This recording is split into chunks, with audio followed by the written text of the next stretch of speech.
Good evening, cohort. First and foremost, I wanted to say thank you to all of you that have sent prayers my way with the issues I've had recently. I appreciate it. But with that said, let's get into Herzberg's two-factor theory of motivation.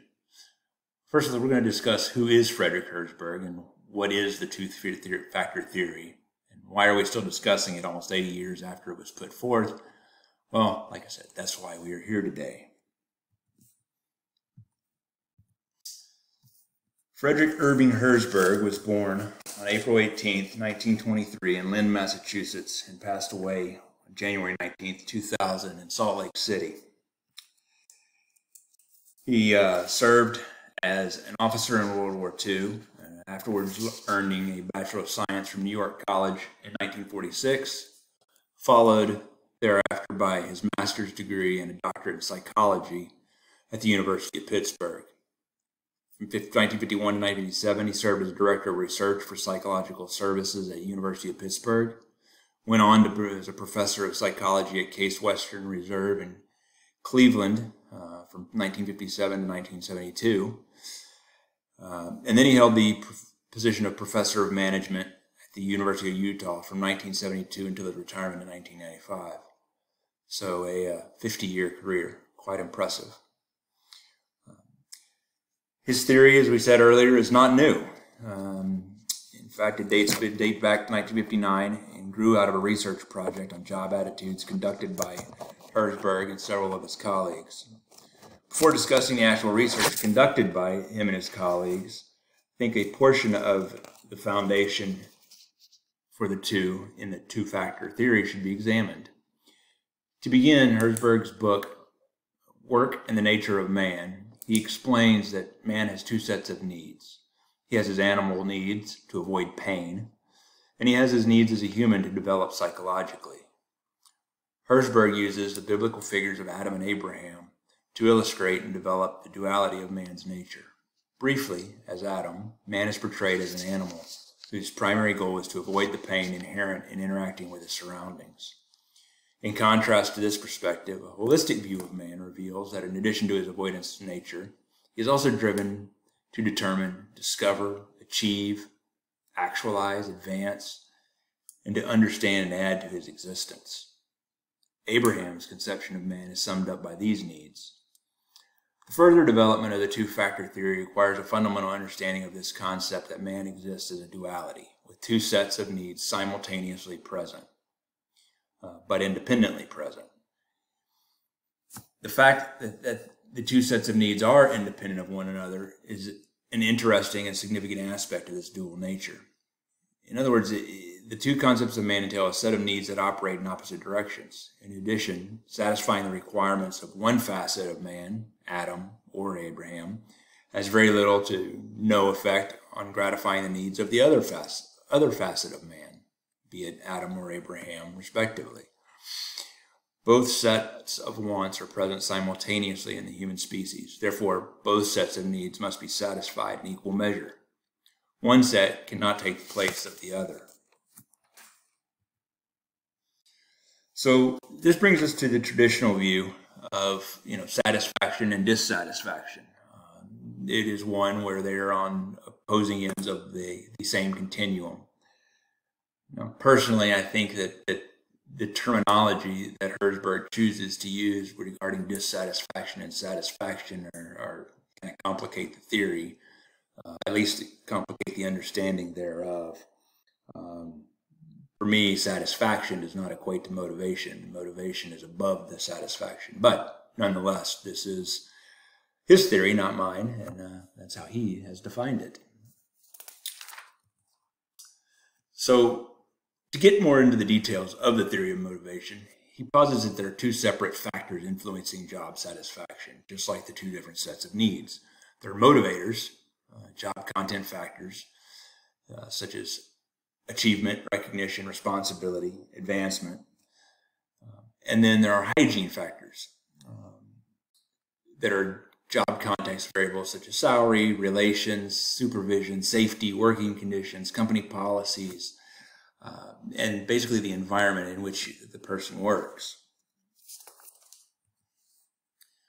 So to detail these a little more explicitly, we have hygiene factors being salary, technical supervision, company policies and administration, interpersonal relations, and working conditions.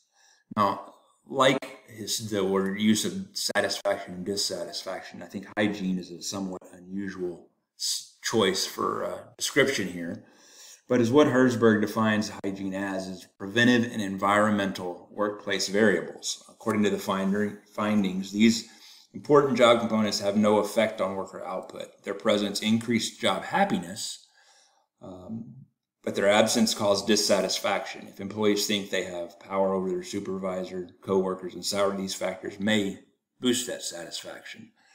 However, if their working environment is poor, then they are going to be very dissatisfied with their position.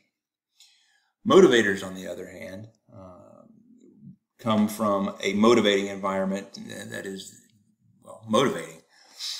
Everyone likes working in an energetic, passionate, innovative organization. This climate starts with the organization's leadership. Managers should inspire and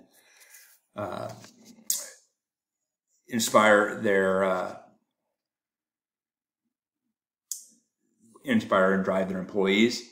Motivated team members then in turn produce more. Only motivational variables promote job satisfaction, recognition, achievement, responsibility, advancement, and the work itself, the work being that it is meaningful work. These are the items that drive motivation. They correlate largely with the human work environment aspects. They go back to the self-actualization related types of needs. Workers want to feel, develop progress. They want to be acknowledged. They want to feel that they are doing meaningful work.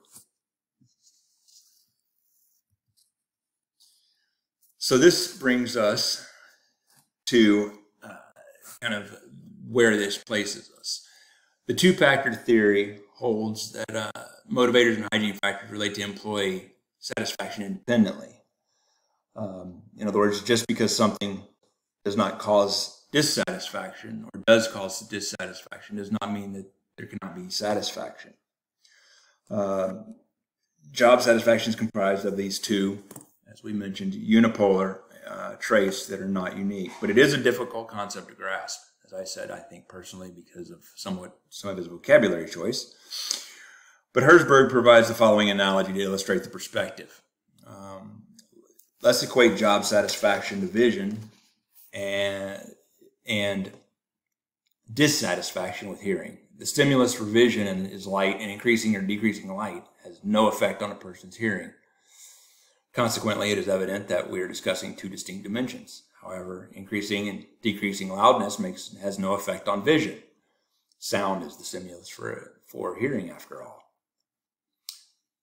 Following the topic of job satisfaction and job dissatisfaction raises the question of what factors were identified that caused the two that we discussed earlier. In short, the study revealed that job satisfying factors are related to the nature of work and rewards resulting from the performance, whereas the motivating items are more of self-actualization and self-realization related items.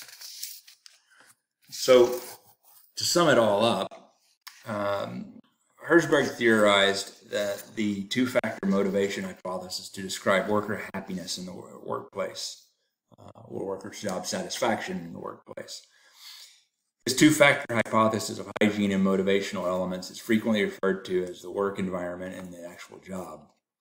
The hygiene or preventative measures can only prevent an employee from being dissatisfied in his or her workplace. Motivators, on the other hand, such as recognition and responsibility, boost employee satisfaction and productivity in the workplace.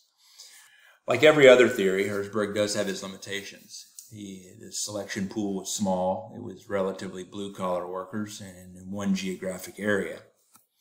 However, even with these limitations and the ramifications, the theory has demonstrated that employees can be motivated as well as dissatisfied regardless of motivation. The hypothesis established that individual worker satisfaction and dissatisfaction is affected by these two items. As I said, I think the term hygiene makes it a little bit confusing, but job environment does make sense. If one member of a group is affected, it might be that it has a ripple effect to the rest of the group. Herzberg theory may be used to study motivation in many types of contexts and is an excellent tool for leadership, especially situational leadership. Herzberg's hygiene and motivation variables can be interlaced with situational leadership styles and levels. When it's handled appropriately, the effects are extremely beneficial for both the leader and the follower.